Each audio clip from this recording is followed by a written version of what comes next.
Hey, beautiful people. Welcome to episode 30 of the best episodes of Credit 101. The original Credit 101 episode was actually episode 159. So if you guys want to see the original, definitely go to episode 159. But I created a guide about how to get a mortgage after bankruptcy. So if you guys already have my membership, then you can go ahead and download that guide below. If you do not have the membership, then go ahead and get the membership. It's literally $1 for a 7-day trial, like literally. And it's at the time of recording $9.99 a month. So get in while y'all can, because I already know that this course is very cheap, but I wanted to have something out there where that's going to help you all. I want to make sure that I'm giving back to our community because we just don't have it. And I'm a worksheet kind of person. Like, let me fill something out, let me circle, highlight it, tell me the steps in this type of format. This is what I need. So I created it for all you all. So let's go over what you guys need to do after you guys had a bankruptcy so you guys can get another mortgage. So after you guys have a mortgage, after you guys have a bankruptcy, you can definitely get a mortgage. But the thing is, the bankruptcy does not mean that it's the end of your home ownership. It just means that you have to do some more strategic planning. You have to build your credit up again. You have to qualify for a mortgage again, basically. So this guy outlines the different timelines, the tips, and the action plans that's going to help you prepare for the home ownership after bankruptcy.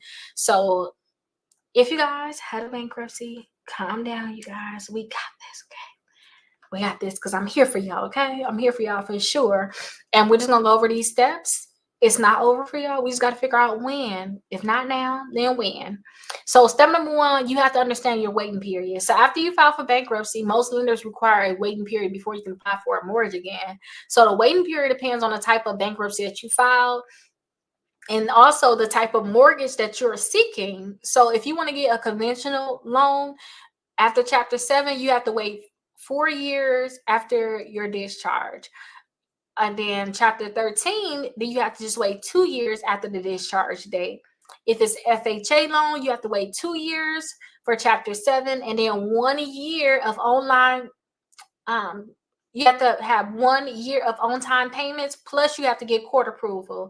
For VA and also USDA, those are also for the Chapter 13. You have to have that 1 year of on-time payments during the time you had your plan, plus the court approval. So you just really need to wait that 1 year, have your 1 year of payments. Now, for VA, you need 2 years if it's Chapter 7, and then USDA is 3 years. So that's the waiting period. Figure out what bankruptcy you filed. Maybe you did Chapter 7, and then you figure out what kind of loan you're going to get. So you already know what FHA, you can get that in 2 years. If you want to get conventional, you got to wait 4 years. You want USDA, that's 3 years. It's as simple as that. If you're doing Chapter 13, you can do stuff a lot faster because you're actually paying off those debts. Everything wasn't just discharged. Okay, so action step number 2, you got to start rebuilding your credit. So you got to review your credit reports to see exactly where your credit score is at. If you have anything on your credit report, I know I have this stuff here, like his report is discharge, including bankruptcy, but anything that's negative that was including bankruptcy, you probably want to get those things removed and have new items added. It's not totally necessary, but certain accounts, if you want to have good credit going forward, you have to start working to remove certain accounts. Now, if you want to just have them on there, just make sure that they say discharge or including the bankruptcy and they have a zero balance. So start using your credit wisely. You need to start off with secure credit cards or like credit builder loans. I have on my website, Rickita.com, those list of credit cards you can start with that's secure. Just start using your credit wisely and just start having on-time payment history. You need to build up some new accounts at this point, and you need to keep your utilization below 30%. Okay, you need to keep your utilization below 30%. Have all your credit cards on auto pay so you can pay everything on time, you guys. Pay all your bills on time. Your credit cards, your loans, your rent, your utilities, everything on time every month. Set up auto pay if you can. So you need to establish a consistent on-time payment history, because a lot of times they're going to want to see your rent history if you've been paying on time for all those different things. So you don't want to mess up on that, and then he asks for it, and then it's you are doing right by that. So keep all your old accounts open. If they were in good standing, keep them open, because you want to keep your accounts open if they was in good standing. You want them to continue to report, because the length is 15% of your credit score, and then monitor your credit score constantly. So keep monitoring your credit score. You can do that on Credit Karma, or you can do it also use aura.com/Rickita. They can give you your credit score also for free, or Identity IQ. I have that link down below also. But just monitor your credit score to know where your credit score is at. Now, you need to start saving for your down payment. Depending on what type of loan you want to get is also going to depend on how much you have to actually, what type of loan, how much you have to actually put down. VA loans, USDA is no money. FHA 3.5%. Conventional, we talking 3 to 20%. So create a saving plan, create a budget to start saving for these different things. Make sure you reduce your debt and manage your budget. Budget. So you have to think about your debt to income, your DTI ratios. You want to have that below 43%. So you need to free up some of your monthly income, so that you guys can be able to get approved for the house that you want. If you have too much debt, they're gonna say, "Oh, we can approve you," but instead of you getting a $400,000 loan or a $500,000 loan, we're gonna give you $200,000 because of your debt.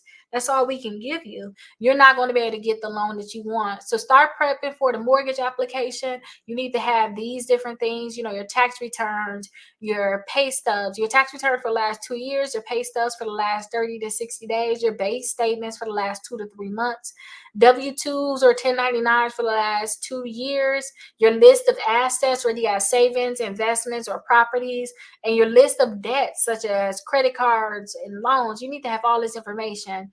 Now, make sure you guys are checking your credit score. Usually for an FHA loan, they're going to want you to have a 580 credit score.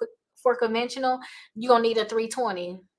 Okay, and I always say go to a mortgage broker, because they can give you multiple quotes. Basically, they can shop your credit report around in a way, that same credit report, to multiple different banks and lenders. So I love a mortgage lender. So know the different mortgage programs out there. Usually if you go with a mortgage broker, they'll be able to break some of this stuff down for you too. The FHA loan is most common for a lot of people in our community, if I can just be honest, because it's the low down payment and it's easier credit requirements. The VA loans is no down payment and then no PMI for veterans. That's the mortgage insurance. USDA, no down payment in the rural or the suburban home buyers. There's no down payment at all for the USDA. And then conventional, it's lower mortgage insurance, or none if you paid it down 20%. So the timeline is this basically. So immediately after you file bankruptcy, make sure you review your credit reports, open your secured credit cards right away. I mean, right away after that bankruptcy discharge, right away, and then start saving for that down payment. And then 6 to 12 months, during that time, you need to continue making your payments on time, monitor your credit score for improvement, and focus on reducing your debt to income ratio. Years 1 through 2 after bankruptcy, this can be time where you get your pre-approval. If you guys did chapter 13 and you're thinking about getting an FHA or a VA loan, and you need to start building up your savings during this time too for larger down payment. And then 2+ years after that, you can actually apply for the mortgage. And hopefully you'll be able to get approved. And then you need to continue to manage your budget to avoid future financial setbacks. Understand that you guys need to stay patient. Building your credit can take time. Stay informed, so keep looking at your credit report, and then work with different experts too. Like, you're trying to get a mortgage loan, start talking to the mortgage broker right away and ask them, "Hey, what you gonna need me to do? Okay, I'll talk to you in 2 years. Let me get all these stuff. Let me make sure I have this on track. So when it's time for you to go and do it, you can actually do it." Okay, just think ahead. If you can't do it now, then it's like, when can I do it? And then you go and apply then. But if you don't have the membership, definitely get the membership. It's a $1 trial for 7 days. If you had a membership, download this guide and keep track of everything. You know everything that you need to do now, so it's time to just do it. There's no reason why, if you want to get a mortgage after bankruptcy, why you don't get it, especially now that you know exactly what you need to do. If you have any questions and you're inside the course, go ahead and add a comment. I'll personally respond. Also send you a video if I think that you need to have a video for what you asked me. And also leave a comment on YouTube or if you're watching it if you don't have the course. But get the course. It's just too cheap for you not to have it.